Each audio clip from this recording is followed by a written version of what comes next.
আল্লাহ নবী মায়ের গর্ভে 6 মাস আব্বাকে হারালেন, 6 বছর বয়সে মাকে হারালেন, 8 বছর বয়সে দাদুজিকে হারালেন। বিশ্বনবীর দাদুজি ইন্তেকাল হয়ে গেলেন 8 বছর বয়সে। দাদুজির ইন্তেকালের পরে বিশ্বনবীর দেখাশোনার দায়িত্ব নিয়েছিলেন চাচা আবু তলেব। আল্লাহ নবী আবু তলেবের তত্ত্বাবধানে ছিলেন। এই আবু তলেব আল্লাহ নবীকে যে ভালোবাসা দিয়েছিলেন, ওই ভালোবাসা যদি এক পাল্লায় রাখা হয়, নবী সাহাবীদের বাদ দিয়ে তাম পৃথিবীর মানুষ নবীকে যে ভালোবাসা দিয়েছেন, ওই ভালোবাসা যদি অপর পাল্লায় রাখা হয়, আবু তলেবের নবী ভালোবাসার পাল্লাটা ভারী হয়ে যাবে। নবীর সাহাবীদের বাদ দিয়ে তাম পৃথিবীর মানুষ নবীকে যে ভালোবাসা দিয়েছেন, ওই ভালোবাসা যদি এক পাল্লায় রাখা হয়, আর নবীর চাচা আবু তলেব আল্লাহর নবীকে যে ভালোবাসা দিয়েছিলেন, ওই ভালোবাসা যদি অপর পাল্লায় রাখা হয়, আবু তলেবের নবী ভালোবাসার পাল্লাটা ভারী হয়ে যাবে। ওই চাচা মৃত্যু বিছানায় মুমূর্ষ অবস্থায় গলার কাছে ঘড় ঘড় করে আওয়াজ পায়। আপনারা দেখেন না, অনেক অনেক মুমূর্ষ ব্যক্তিদের গলার কাছে ঘড় ঘড় করে আওয়াজ, যেন শুনলে মনে হবে লোকটার বুকে মনে হয় প্রচুর সর্দি জমে আছে। তার মানে চাচা জগৎ চেঞ্জ করবেন। আল্লাহ পাক সূরা ফাতিহার ভিতরে বলেছেন, আলহামদুলিল্লাহি রাব্বিল আলামিন। একটু বলুন আল্লাহু আকবার, একটু জবান দিয়ে বলুন, জবান খুলে। আলহামদুলিল্লাহি রাব্বিল আলামিন। আলামিন হচ্ছে বহু বচন, আলম হচ্ছে এক বচন। 1 নাম্বার জগৎ হলো রূহের জগৎ, 2 নাম্বার জগৎ হলো মায়ের পেট, 3 নাম্বার জগৎ হলো দুনিয়া, 4র্থ নাম্বার জগৎ হলো কবর। কবর শেষ জগৎ নয়, মাটির নিচে রয়েছে অসংখ্য জগৎ। আল্লাহু আকবার বলুন। 1 নাম্বার জগৎ কোনটা বলেছি? 2 নাম্বার, 3 নাম্বার, 4 নাম্বার। আবু তলেবের গলার কাছে ঘড় ঘড় করে আওয়াজ হয়। আল্লাহ নবী মনে করলেন চাচা যান জগৎ পাল্টাবেন। আল্লাহ নবী চাচা জানের মৃত্যু বিছানায় ওই মুমূর্ষ অবস্থায় আল্লাহ নবী চাচা জানের কানের কাছে মুখটা লাগিয়ে বলেছিলেন, চাচা যান, চাচা যান, চাচা যান, একবার পড়ে নিন লা ইলাহা ইল্লাল্লাহ মুহাম্মাদুর রাসূলুল্লাহ। চাচা যান, আপনি যদি কলেমাটা একবার পড়ে নেন, কিয়ামতের দিন আমি আপনার জন্য সুপারিশ করার একটা রাস্তা পেয়ে যাব। একটু জোরে বলুন না। একবার একবার একবার চাচা, কবার? একবার। আচ্ছা, সারা জীবন তো শুনেছেন আল্লাহ নবী যখন এই কথা বলেছিলেন আবু তলেবের মুখের কাছে, কানের কাছে মুখ লাগিয়ে, আবু তলেব তখন কি করেছিল? মুখ ঘুর গেলেছিল। আপনাদের ভাঙড়ের ভাষা, এই ভাষাটা জীবন তলায় আছে। আমার যে ড্রাইভার গাড়ি চালায়, আমার যে ড্রাইভারটা গাড়ি চালায় হচ্ছে শওকাত মোল্লার লোক, তো ওরও দেখেছি এরকম ভাষা ঘুর গেলেছে। আমি তো একটু ভাষার পুলিশের সঙ্গে কথা বলছে। ওই যে আমরা তো এখানে দেড় গেছিলাম। দেড় গেছিলাম মানে বল, আমরা এখানে দাঁড়িয়েছিলাম। যাই হোক, আল্লাহ নবী বলেছিলেন লা ইলাহা ইল্লাল্লাহ মুহাম্মাদুর রাসূলুল্লাহ, আল্লাহ ছাড়া কোনো উপাস্য নাই, আমি মুহাম্মদ আল্লাহর প্রেরিত পয়গম্বর। চাচা যান, একবার যদি আপনি কলেমাটা পড়ে নেন, কিয়ামতের ময়দানে আপনি আপনার জন্য সুপারিশ করার একটা রাস্তা পেয়ে যাব। ওই ছেলেটা ঠিক বলেছে। আবু তালেব মুখটা ঘুরিয়ে নিল। কি করলো? একটু জোরে বলেন। আচ্ছা, ঘুরিয়ে নিল মানে কি? পড়ব না। ঘুরিয়ে নিল মানে কি? আল্লাহ নবী মনে করলেন, মনে হয় আমার চাচার ডান কানটা লক হয়ে গেছে, এখন তো আর একটা বাকি আছে। তো আবার এসছেন রাসূলুল্লাহ ঘুরে, একই বার্তা। ও চাচা যান, চাচা যান, চাচা যান, একবার পড়ে নেন লা ইলাহা ইল্লাল্লাহ মুহাম্মাদুর রাসূলুল্লাহ। এই কলেমাটা যদি একবার পড়ে নেন চাচা, আমি মুহাম্মদ কিয়ামতের ময়দানে আপনার নাজাতের একটা রাস্তা হয়ে যাব। আবু তালেব মুখটা ঘুরিয়ে নিল, নবীর কথা মানল না, নবীর কথা শুনল না। আবু তালেব কলেমা পড়ল না, আবু তালেব মারা গেল। আল্লাহর নবী বললেন, আমার চাচা আবু তালেবের ঠিকানা হবে জাহান্নাম। একটু বলুন আল্লাহু আকবার। একটু জবান খুলে বলুন না। ওরে ভাই, অনেক জায়গায় বল খেলা হয় দেখেছি, বল খেলা, বল যখন গোলে যায় বা গোল দেয়, কেউ কি বলে দেয় সবাই মিলে জোরে বলুন গোল? কিছু কিছু তো জায়গায় দেখি পাছায় বাঁশ দিয়ে চেল্লাচ্ছে, অথচ ওটা হারাম। ওটা কি? ওখানে যদি জোরে গোল বলে যদি উঠি, সওয়াব হবে না গুনাহ হবে? আর এখানে যদি আওয়াজ দেই, এখানে এখানে কি হবে? চিঁচি করতেছেন কেন সব? আমি একটা হাই সুগারের রোগী, এই স্টেজে আসবো, আমার সুগার ফেল করলো, আমি 4টে মিষ্টি খেলাম, আর মিষ্টিগুলো হেভি মিষ্টি, কোথা থেকে নেস তো খোদাই জানে। 4টে মিষ্টি খেলাম, আমার কি আওয়াজ শুনে মনে হচ্ছে আমি দুর্বল? একটু তাকবীর দেন তো, নারায়ে তাকবীর। বদরের যুদ্ধে মুসলমানদের সংখ্যা ছিল মাত্র 313, কাফেরদের সংখ্যা ছিল 1000। এই 313 তাকবীরের আওয়াজে ময়দান ফাঁকা। একটু জোরে বলুন। আবু তালেবের ঠিকানা হবে জাহান্নাম। আমি একটু আগে একটা কথা বলে এসেছি, তামাম পৃথিবীর মানুষ নবীকে যে ভালোবাসা দিয়েছেন, ওই ভালোবাসা যদি এক পাল্লায় রাখা হয়, আবু তালেব নবীকে যে ভালোবাসা দিয়েছিলেন, ওই ভালোবাসা যদি অপর পাল্লায় রাখা হয়, আবু তালেবের ভালোবাসার পাল্লাটা ভারী হয়ে যাবে। কিন্তু সেই আবু তালেবের ঠিকানা কোথায় হলো? ভালোবাসা কি কাজ দিল? আল্লাহ নবী বললেন, আল্লাহ পাক আমার চাচাকে জাহান্নামের সবচেয়ে হালকা শাস্তি দেবে। নবীকে ভালোবাসতো বলে ভারী শাস্তিটা দেবে না। আল্লাহ নবীকে ভালোবাসতেন বলে সবচেয়ে হালকা শাস্তি দেবে। ওই শাস্তিটা হলো আবু তালেবের পায়ে দুটি জাহান্নামের জুতো পরিয়ে দেওয়া হবে। জাহান্নামের জুতো পরিয়ে দেওয়ার কারণে আবু তালেবের মাথার ঘিনু টকবক করে ফুটতে থাকবে।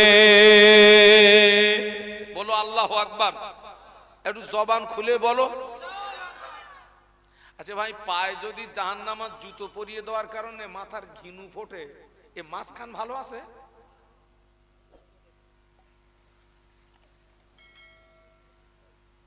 এত ওয়াজ হচ্ছে, পরিবর্তন হচ্ছে না। আমি দেখছি বর্তমান যুগের এক শ্রেণীর শ্রোতাদের অবস্থা নবীর চাচার মতন। কার মতো বলেছি?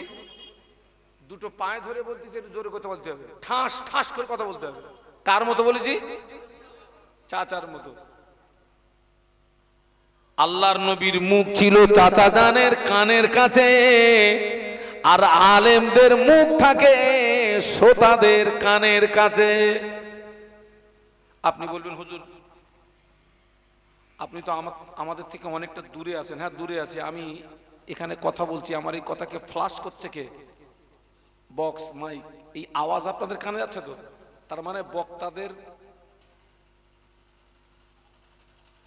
বক্তাদের মুখ শ্রোতাদের।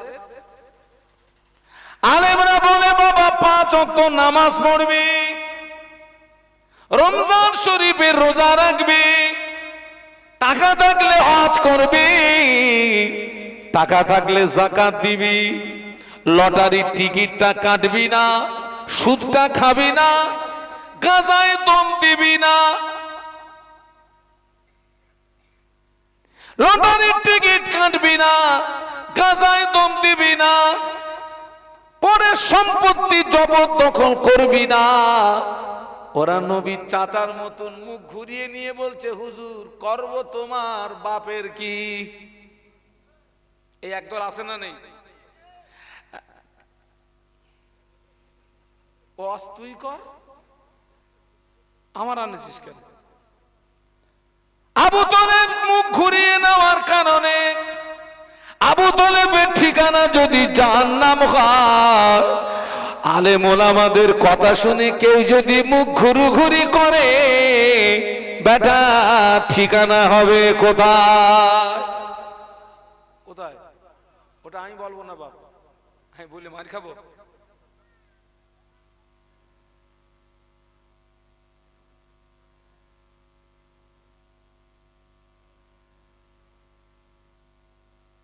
আপনারা বলেছেন ঠিকানা হবে জাহান্নাম। আমিও যদি আপনাদের মতে মত দিই, আমি প্রশ্নের সম্মুখীন হয়ে যাব। কারণ আপনারাই আমাকে প্রশ্ন করবেন হুজুর আবু তালেব তো কলেমা পড়েনি। শ্রোতাদের ভিতরে এক অংশ আপনাদের কথা না মানলেও কলেমা পড়েছে না পড়িনি? বলুন বলুন, পড়েছে তো। আর আল্লাহর নবী বলছেন মান ক্বালা লা ইলাহা ইল্লাল্লাহ ফাদাখালাল জান্নাহ।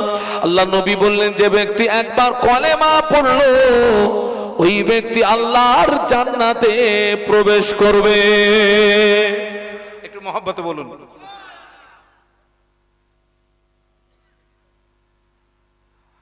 জান্নাত তো খুব সহজ রে ভাই, পড়ো কলেমা ঢোকো জান্নাতে, ও যেন পুরো মামুর বাড়ি। নবীর হাদিস সত্য, নবী বলেছেন যে ব্যক্তি একবার কলেমা পড়লো ওই ব্যক্তি আল্লাহর জান্নাতে প্রবেশ করবে। বলুন সুবহানাল্লাহ। আচ্ছা ভাই নবীর হাদিস সত্য, হাদিস আমার মাথায় থাক।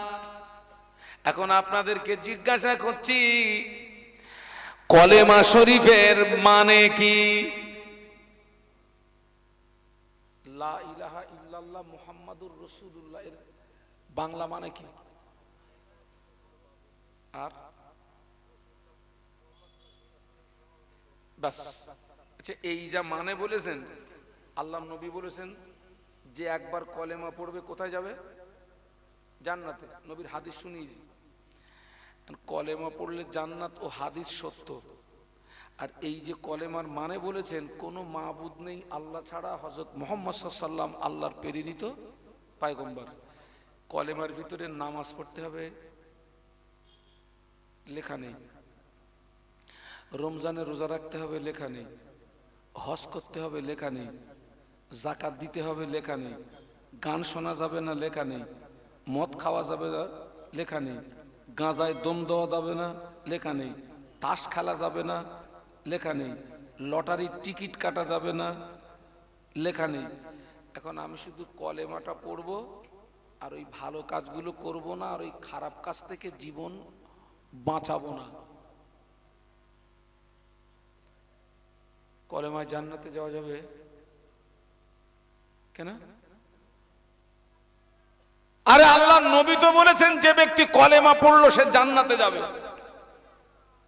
আমাকে একজন দলিল দিচ্ছে হুজুর কলেমার ভিতরে তো এই কথাগুলো লেখা নেই।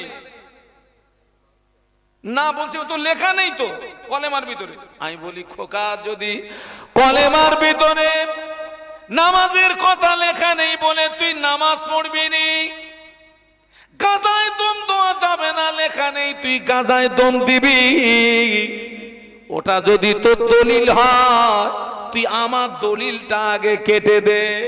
কলেমার ভিতরে লেখা নেই বলে তুই মানবি নি, ওটা যদি তোর দলিল হয় তুই আমার দলিলটা আগে কেটে দে।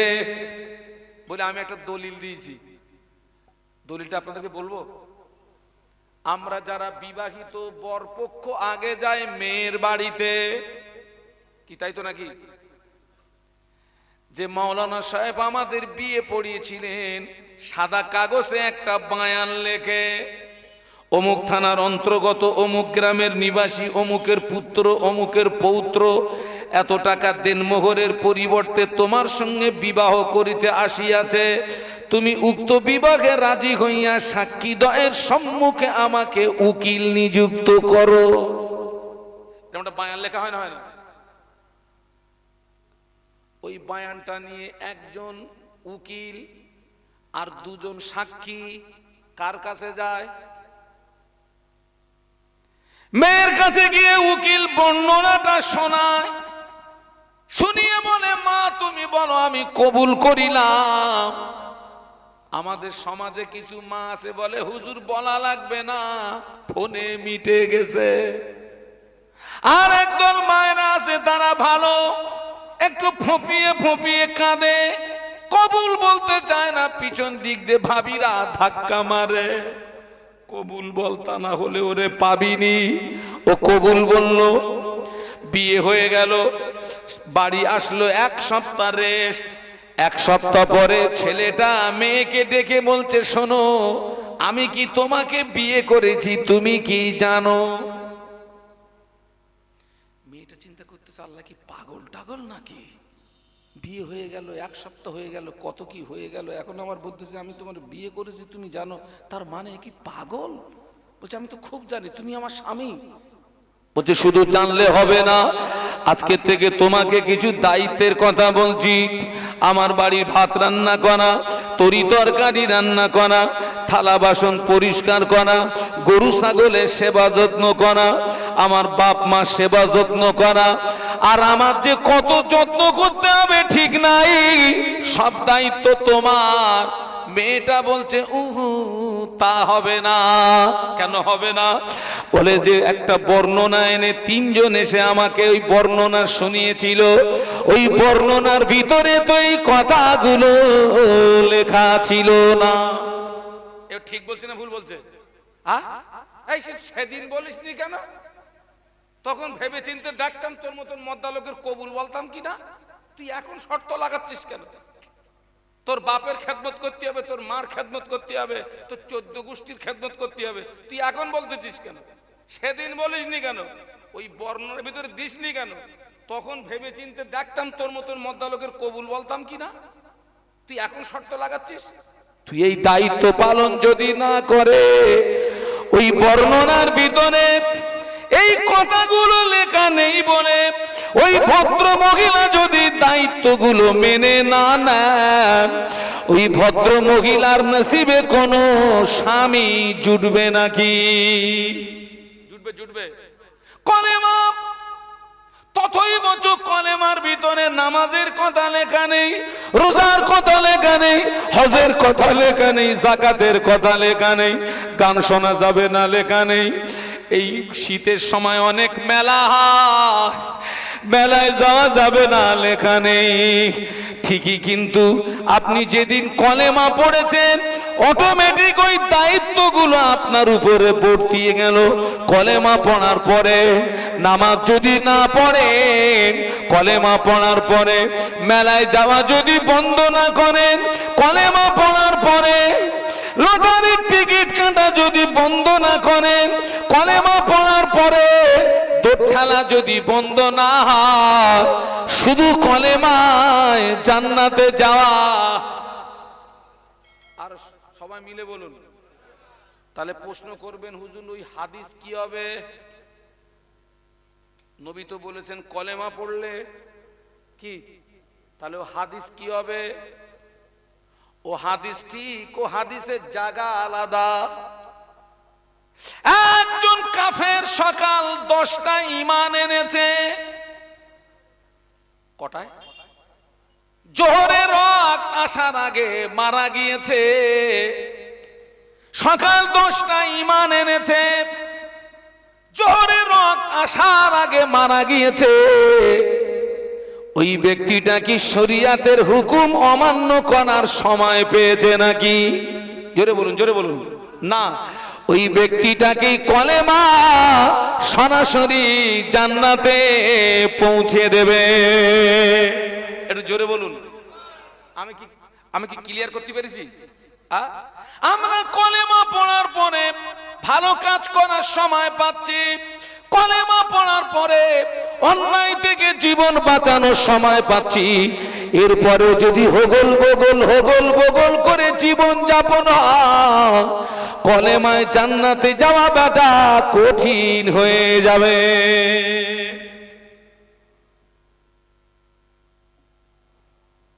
কঠিন হয়ে যাবে। আজকে আমি হয়তো কিছু কিছু জায়গায় হয়তো আমি মাজাক করেছি, কিন্তু বাস্তবে আমার এই কথাটাকে আপনার ব্রেনে নিয়ে একটু ভাবুন। আজকে সমাজ তাই হচ্ছে না? হচ্ছে না? হচ্ছে না? হচ্ছে না? কতদিন চলবে? কতদিন? হ্যাঁ, এত মাহফিল হচ্ছে। সেদিন একটা মাহফিলে গেলাম, ওই যে ডায়মন্ড হারবার আপনার যেতে গেলে আমতলা রোড দিয়ে যেতে হয়। আমতলা রোড, আপনার নাম শুনেছেন তো? আমতলা রোড। দেখছি বারুইপুরে মেলা হচ্ছে, একদম বারুইপুর আপনার প্রপার টাউনে। তো আমি দেখলাম আমার কিছু বোনেরা মায়েরা বরখা পরে মেলায় আসছে, বরখা পরে যাচ্ছে সব, একদম ফুল বরখা। তা আমি আমার ওই সাথীদেরকে বলছিলাম, আল্লাহ এ কোন জমানায় এসে গেছি, বরখা পরে মেলায় ঢুকতেছে।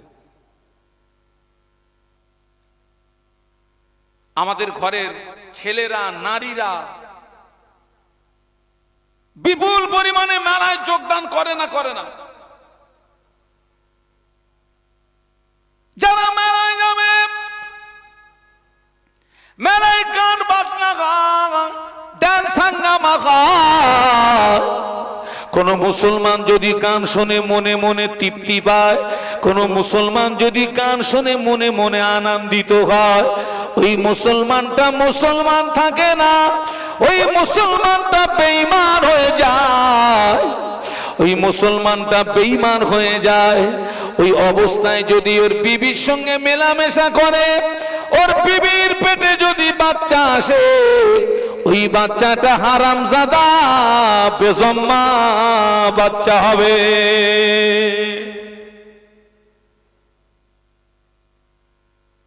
রাগ হচ্ছে নাকি? হলে আমার কিছু করার নেই। আপনি আমার আলোচনা কেটে দেন, আমি উইজোর করব। কি হচ্ছে সমাজে? কারা যাচ্ছে? কারা? কিসের মুসলমান তুমি? এরপরেও ব্রেনটা খোলে না। আজকে যে হারে আমাদের ছেলেরা মেয়েরা বাড়ির বউরা মেলায় যাচ্ছে, ওরা যদি ওই রকম আগ্রহ নিয়ে ওরা যদি নামাজের সঙ্গে সম্পর্ক তৈরি করত, নামাজের পাঠির সঙ্গে সম্পর্ক তৈরি করত, আমার মনে হয় ওদের জন্য আল্লাহ জান্নাতের দরওয়াজা খোলা থাকতো। একটু জোরে বলুন, আর একটু জোরে বলুন। আমার ছেলেরা, আমার যুবকেরা, আমার জওয়ানেরা, আমার মা বোনেরা, এই জায়গাটা পরিবর্তন হওয়ার জায়গা, এই জায়গাটা জীবন সংশোধন হওয়ার জায়গা। একবার দরুদ শরীফ আল্লাহুম্মা। এখানে কমিটির কেউ আছে? একজন একটু আসবেন তো, কমিটির কেউ। মাওলানা মুহাম্মদ ওয়ালা আলে। এতগুলো মানুষ इन हवाओं से कह दो ना आए इधर, मुझको खुशबू की कोई जरूरत नहीं,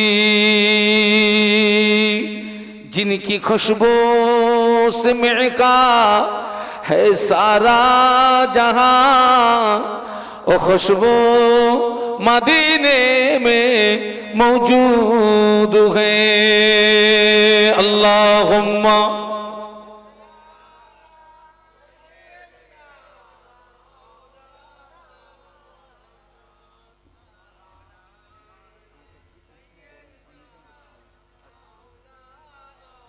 माशाल्लाह একটু কলেমার জিকির লা ইলাহা আছে চারজন মিষ্ট করে দেন লা ইলাহা ইল্লাল্লাহ মুহাম্মাদুর রাসূলুল্লাহ। আল্লাহুম্মা সাল্লি আলা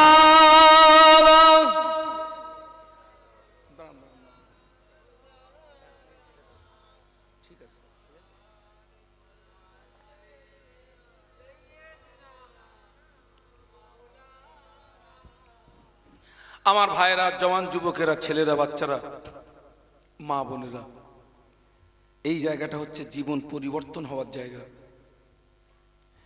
এই জায়গাটি হচ্ছে জীবন সংশোধন হওয়ার জায়গা। বাবা, এখন তো মানুষ সব টকটক করে মরে যাচ্ছে। আপনি একটু খুব ভালো করে লক্ষ্য করে দেখুন, যারা অসুস্থ মানুষ আল্লাহ পাকের শান, তারা ভালো আছে। সুস্থ মানুষগুলো টপ টপ করে মরে যাচ্ছে। বাস্তব না বাস্তব? সুস্থ মানুষ আগামীকাল সকালটা জীবিত অবস্থায় সকাল হবে, গ্যারান্টি আছে? আমি এখান থেকে বাড়ি যাব, গ্যারান্টি আছে? আপনি ওই যে বসে আছেন উঠে দাঁড়াবেন, গ্যারান্টি আছে? আমি আপনাদের শত্রু নই, আমি আপনাদের বন্ধু। আপনারা আমাদেরকে কত ভালোবাসেন, লজ্জায় মাথা হ্যাট হয়ে যায়। আমি এখানে এসেছি, কমিটির ছেলেরা আমাদের জন্য নাস্তা আগের থেকে রেডি করে রেখেছে। হুজুর একটু মিষ্টি খান, একটু সিঙ্গাড়া খান, ওই যে আরো সব হাবি জাবি সব কি আছে সব খান। আমি বললাম বাবা আমার কিছু লাগবে না, একটু চা খান। আমি বাবা লাগবে না। কিন্তু তারপর যখন আমার সুগার ফল্ট করলো তখন ওদেরকে বললাম বাবা একটু মিষ্টি হয়, আমার একটু মিষ্টি দাও। আবার আমাদের জন্য ভালো মন্দ রান্না হবে, ভালো মাছ খাবে কে হুজুর, হ্যাঁ গরুর গোশত খাবে কে হুজুর। আবার যখন বাড়ি যাব ওই মুঠো করে একটা নজরানা দেবে। আপনারা আমাদের জন্য এত কিছু করলেন, আর আমরা দেখতে পাচ্ছি ইবলিস এক শ্রেণীর মুসলমানের হাত ধরে জাহান্নামের দিকে টেনে নিয়ে যাচ্ছে।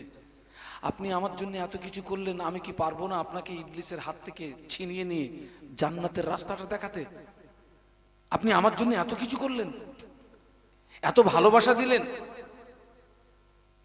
বলুন তো আমাদের আদি পিতার নাম কি? আব্বাজান আল্লাহ পাকের হুকুম অমান্য করেছিলেন কটা?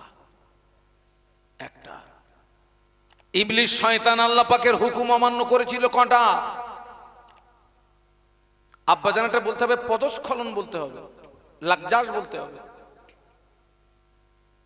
আব্বাজান আল্লাহ পাকের একটি হুকুম অমান্য করার কারণে জান্নাত থেকে বিতাড়িত হলেন।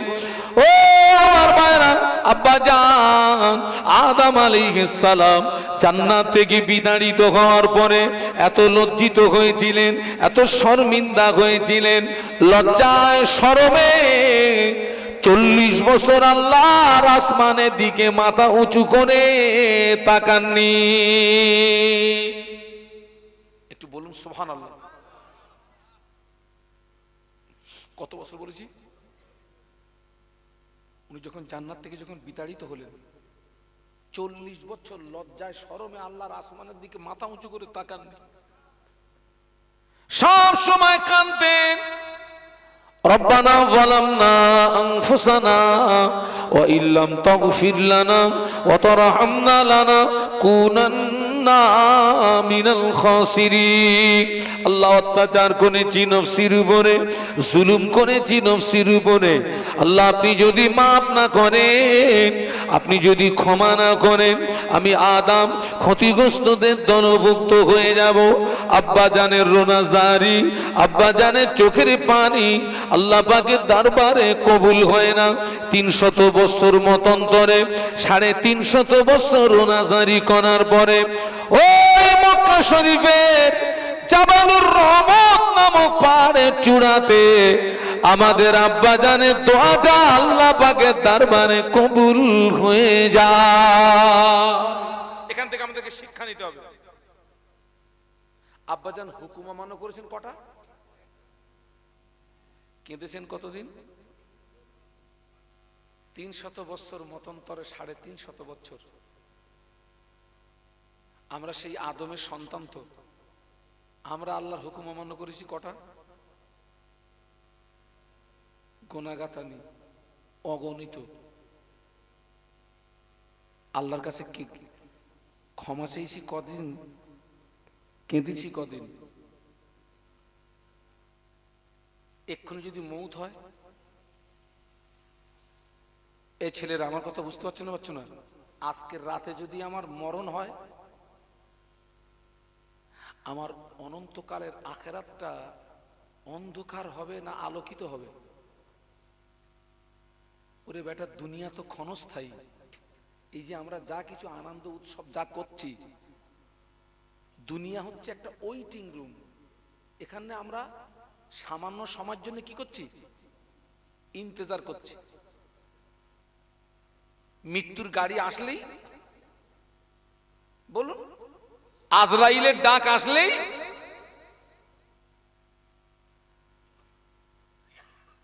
আমরা তো দুনিয়ার খেলায় মশগুল হয়ে গেছি।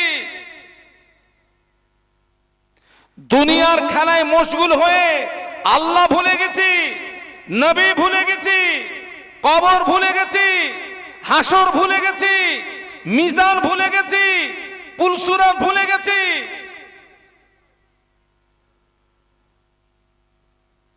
দুনিয়ার খেলায় মশগুল হয়ে গেছে।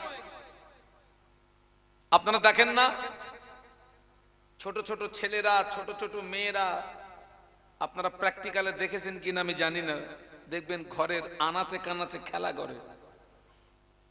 ওদের ভিতরে কেউ আব্বা সাজে, ওদের ভিতরে কেউ মা সাজে, কেউ ছেলে সাজে, কেউ মেয়ে সাজে। গাছের লতা পাতা ছিঁড়ে সবজি বানায়, আর জমিনের ধুলি বালু, বলুন, তুমুল রান্না হচ্ছে, কয়েক কোটি লোক খাবে। আমি দেখি ফিরে ফিরে, কেউ কাটতেছে, কেউ বাঁচতেছে, কেউ জাল দিচ্ছে, কেউ নাড়তেছে, কয়েক কোটি লোক খাবে। বলুন তোরা কোন খেলায় মশগুল? ওরা দুনিয়ার খেলায়। ভাত রান্না হয়ে গেছে, কলার পাতা বিছিয়ে দিয়ে 1 মুঠো করে 3 চালের ভাত মেরে দিয়েছে, আর সেই লতা পাতা সবজি ভাতের উপরে দিয়ে দিয়েছে। খেতে যাবে, ওদের ভিতরে রাগারাগি হয়, আমি যাব না তুই যা। ও বলে তুই যাব না আমি যা। ছোট ছোট বাচ্চা, যা হয় তাই হয়, আমি যাব না তুই যা। আর একজন বলে আমি খাবো না তুই খা। ও ওরা দুনিয়ার খেলায় মশগুল হয়ে গিয়েছে। ওই সময় ওই ছেলেটার আসল পিতা পিছন দিক দিয়ে যদি একবার আওয়াজ দেয়, ও বাবা আব্দুল সালাম, আয় রে বাবা, তোর নানুজির বাড়ি যাব। ওকে নানুজির বাড়ির কথা বললে ওই ছেলেটা সাথীদের বলে, ও আমার সঙ্গী সাথীরা, থাকলো তোদের ভাতের হাঁড়ি, চললাম আমি নানার বাড়ি। বাস্তব বললাম না বাস্তব বললাম? ওই মেয়েটার আসল মা একবার যদি পিছন দিক দিয়ে আওয়াজ দেয়, ও মা ফাতেমা, আয় রে মা, তোর নানুজির বাড়ি যাব। ওই সময় মেয়েটা সাথীদের বলে, ও আমার সঙ্গী সাথীরা, থাকলো তোদের সবজির হাঁড়ি, চললাম আমি নানার বাড়ি। আল্লাহকে ভুলে গেলে, নামাজ ছেড়ে দিলে, শরিয়াত ভুলে গেলে, দিন ভুলে গেলে, অন্যায়ের ভিতরে ডুবে থাকলে আজরাইলের যদি ডাক আসবে আমাদের কথা হবে, থাকলো তোদের ভাতের হাঁড়ি, চললাম আমি আসল বাড়ি। আসল বাড়ি কোনটা একটু জোরে বলুন। এই কারা কারা মরবেন না একটু হাত তোলেন তো। হ্যাঁ, যে হুজুর আমার মরণ নেই।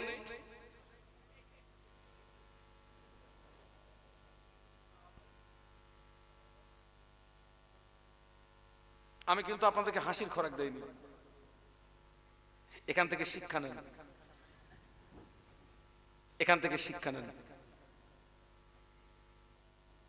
দুনিয়া হচ্ছে একটি পরের স্ত্রীর সমতুল্য। পরের বউর দিকে তাকালে লাভ না লস, যত তাকাবি তত গোনা। হ্যাঁ, ওর যদি বিয়ে টিয়ে না হতো তাহলে একটা চিঠি দিয়ে দেখতাম কাছে আসে কি, তো কাজ কমপ্লিট হয়ে গেছে। দুনিয়া হচ্ছে পরের স্ত্রীর সমতুল্য। আজ পর্যন্ত কেউ দুনিয়াকে গ্রেফতার করতে পারেনি, বরং দুনিয়া তাকেই।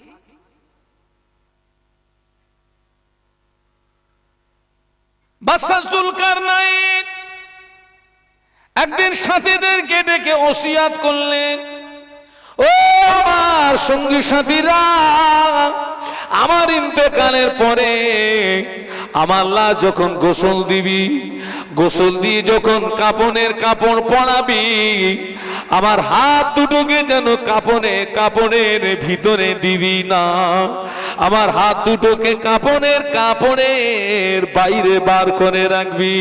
সাথীরা বলে, বাদশা যা বানা, জীবনে বহু ওসিয়ত শুনেছি, এমন ওসিয়ত জীবনে শুনি নাই, কেন হাত দুটো কাপড়ের বাইরে বার করে রাখতে বললেন?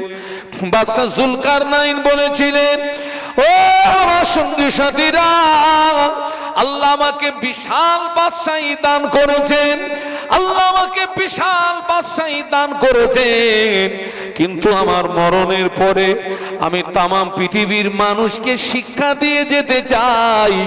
আল্লাহ আমাকে এত বাদশাহী দেওয়ার পর আমি মরণের পরে খালি দুটো হাত ছাড়া পৃথিবীর কোন সম্পদ কবরে নিয়ে যেতে পারলাম না।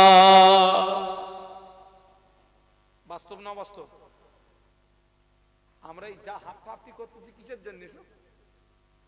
হ্যাঁ, আমার তো সময় সময় মনে হয় কেউ যদি আমার একটা হেলিকপ্টার কিনে দিত, মানে চার চাকায় দুটো জলসার বেশি টাইম মেনটেনেন্স করা যায় না। বড় গাড়ি কিনে হচ্ছে না, মানে দেখা যাচ্ছে এখানে মাহফিল, তো এই ডেটে মাহফিল আসছে মুর্শিদাবাদ, কোথায় ভাঙড়ার কোথায় মুর্শিদাবাদ, আমি যাব কি করে?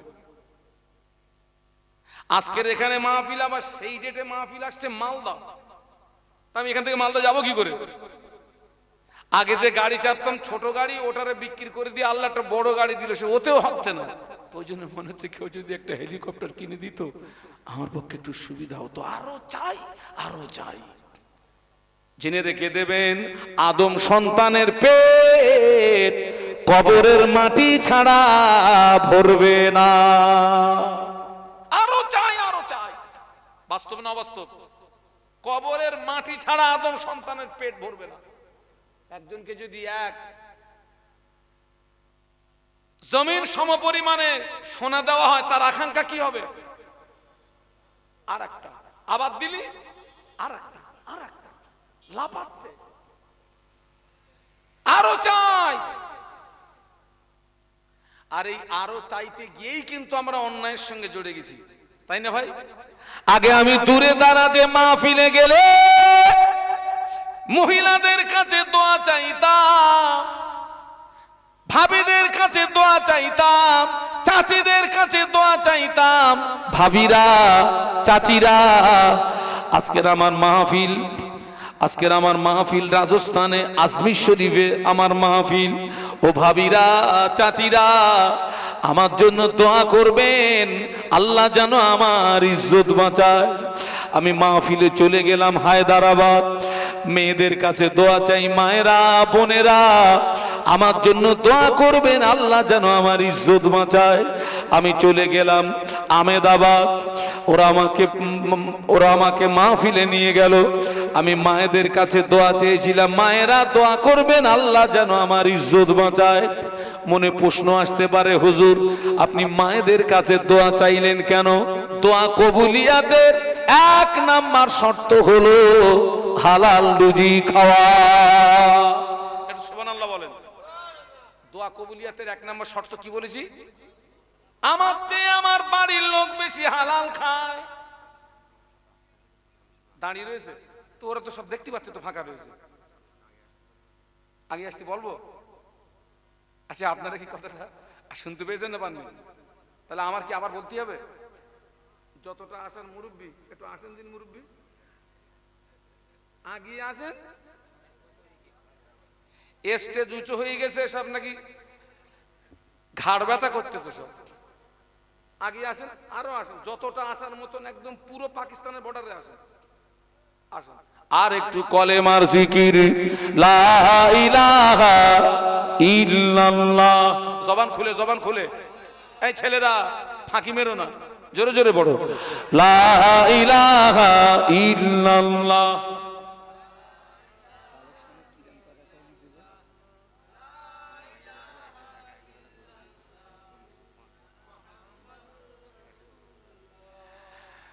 একটু সবাই জবান খুলে বলুন আল্লাহু আকবার।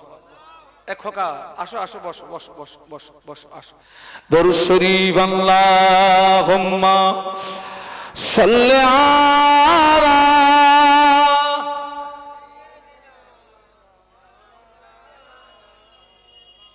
ওয়া আলা আলি।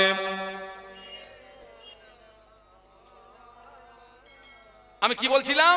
এই আরো চাই করতে করতে আমরা শরিয়ত বিরোধী কাজের সঙ্গে, আগে আমি দূরে মাহফিলে গেলে মেয়েদের কাছে দোয়া চাইতাম, কারণ দোয়া কবুলিয়াতের 1 নম্বর শর্ত হলো হালাল রুজি খাওয়া। আমার চেয়ে আমার বাড়ির লোক বেশি হালাল খায়। কারণ আমার টাকার মধ্যে যদি হারামি থাকে, ওটা আমার জন্য হারাম, আমার বিবির জন্য হালাল। মনে করুন আজকের এখানে মাহফিলে আমি বাড়ি থেকে এসেছি, বিবির সঙ্গে বলে এসেছি অমুক জায়গায় মাহফিলে যাচ্ছি। এখন মাহফিল করিনি, ডাকাতি করে বাড়ি গিয়েছি।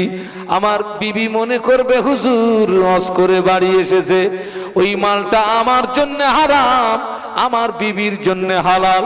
এই জন্য আমি মেয়েদের কাছে দোয়া চাইতাম। এখন আর মেয়েদের কাছে দোয়া চাই না, এখন দূরে মাহফিলে গেলে নিজে নিজে দোয়া করি, যা হয় হবে, নসিবে যা হয় হবে। তবে মেয়েদের কাছে আর দোয়া চাইবো না, কারণ এখন সমাজে দেখছি পুরুষদের চেয়ে অধিকাংশ মহিলারা ডবল হারামখোর। ঠিক বলছি না ভুল বলেছি? ওই জন্য এখন আর মেয়েদের কাছে দোয়া চাই, যা পারি একা একা করি, যা হয় হবে। আরো চাই, আরো চাই, আরো চাই, আরো চাই। এই আরো চাইতে গিয়ে আমরা সুদের ভিতরে ডুবে গেছি। আরো চাইতে গিয়ে লটারির টিকিট এখন তো পুরো জায়েজ হয়ে গেছে বাবা, বলুন নাউজুবিল্লাহ। মাথায় টুপি দিয়ে আয়সা বড় দাঁড়িয়ে রেখে মাল আর টিকিট বিক্রি করতেছে। ওরে মনে হচ্ছে কুড়ুল দিয়ে কুপুই ওর। মুসলমানের কলঙ্ক। বাস্তব বলছি না বেশি বলছি? মাথায় টুপি দিয়ে দাঁড়িয়ে রেখে টিকিট বিক্রি করতেছে। গলায় দড়ি দিয়ে মরতে পারিসনি তুই? ওটা হারাম না হালাল? জোরে বলুন, কিরাম হারাম? পুরো হারাম। 10 টাকায় 13 লাখ, 13 টাকায় 36 লাখ। যদি বাঁচতে চাস তো জোন খেটে খা, আল্লাহর রহম হবে। টিকিট খোরের নামাজ কবুল হয় না, টিকিট খোরের দান খয়রাত কবুল হয় না, টিকিট খোরের তাসবিহ তেলাওয়াত কবুল হয় না। টিকিট খোর যদি বিনা তওবায় মারা যায়, কিয়ামত পর্যন্ত কবরের আগুন বন্ধ হবে না। শুধু ক্ষণের নামাজ কবুল হয় না, শুধু ক্ষণের রোজা কবুল হয় না, শুধু ক্ষণের দান খয়রাত কবুল হয় না, শুধু ক্ষণ যদি বিনা তওবায় মারা যায় কিয়ামত পর্যন্ত কবরের আগুন বন্ধ হবে না। আল্লাহ আমাদেরকে হেফাজত করেন, বলুন আমিন, বলুন আমিন। ছেলেরা এখনো সময় আছে, তোর নিঃশ্বাসটা জারি আছে, তওবা করে ফিরে আয়, तौबा करे फिर आए। सांस जब तक जारी है तौबा की दरवाजा तब तक खुला हुआ है, सांस बंद हो जाएगा तौबा की दरवाजा भी बंद हो जाएगा। ये सांस का कोई गारंटी नहीं है, अभी जारी है, थोड़ा बाद रुक जाएगा, কোনো গ্যারান্টি নেই। আমরা ভুল করছি, ফিরে আসুন, তওবা করুন। আবার বলছি, শুনে রেখে দেন, বান্দার গোনা যদি হয় আসমান পর্যন্ত, আল্লাহ পাকের ক্ষমা আরশে আজিম পর্যন্ত। একটু জোরে বলা যাবে? বান্দার গোনা যদি হয় আসমান পর্যন্ত, আল্লাহ পাকের ক্ষমা আরশে আজিম পর্যন্ত। তবে সেই ক্ষমাটা, তওবাটা আজকের না কালকের? আজকের, কারণ কালকে তো জ্যান্ত অবস্থায় সকাল হবে, গ্যারান্টি নেই রে বাবা। আব্বা মা ছেলে মেয়ে একসঙ্গে খাওয়া দাওয়া করে সব ঘুমিয়েছে, সকালবেলা উঠে দেখতেছে বাপ মরে পড়ে রয়েছে। হয়েছে না হয়নি? তাহলে ফিরে আসুন, যা হওয়ার হয়ে গেছে, এই পর্যন্ত স্টপ করো। এটা হচ্ছে বুদ্ধিমানের পরিচয়। উত্তম গুনাহগার ওই ব্যক্তি যে গুনাহ করে তওবা করে। উত্তম গুনাহগার ওই ব্যক্তি যে গুনাহ করে কি করে? তওবা করে। ফিরে এসো ছেলেরা, আজকে অত্যন্ত দুঃখের সঙ্গে বলছি, অধিকাংশ জওয়ান যুবকগুলো নামাজ পড়ে না। এরা আমার সব সোনার টুকরা, এরা ইসলামের ভিত বুড়োদের রক্তে না, ইসলামের ভিত কাদের রক্তে? ওই যুবকদের রক্তে, সোনার টুকরোদের রক্তে। আর আজকে সেই সোনার টুকরোগুলো আমার মসজিদে আসে না, নামাজে আসে না। সব যুবক খারাপ না, অনেক যুবক আছে আলহামদুলিল্লাহ, 5 ওয়াক্ত নামাজি, আলহামদুলিল্লাহ বলুন, অনেক যুবক আছে। তবে খারাপের সংখ্যাটা বেশি। সর্বনাশ হচ্ছে মোবাইলে। ওই যে কি একটা ফায়ার বেরিয়েছে না, কি পাবজি, 24 ঘন্টা টিপতেছে, কি যে মজা পায় ওতে। ওই সময়টা আল্লাহর ইবাদতে দে, ওই সময়টা আল্লাহ বিল্লাহ কর, আল্লাহকে ডাক। বাঁচাতে পারে কে? একটু জবান খুলে বল না বাবা। মারতে পারে কে?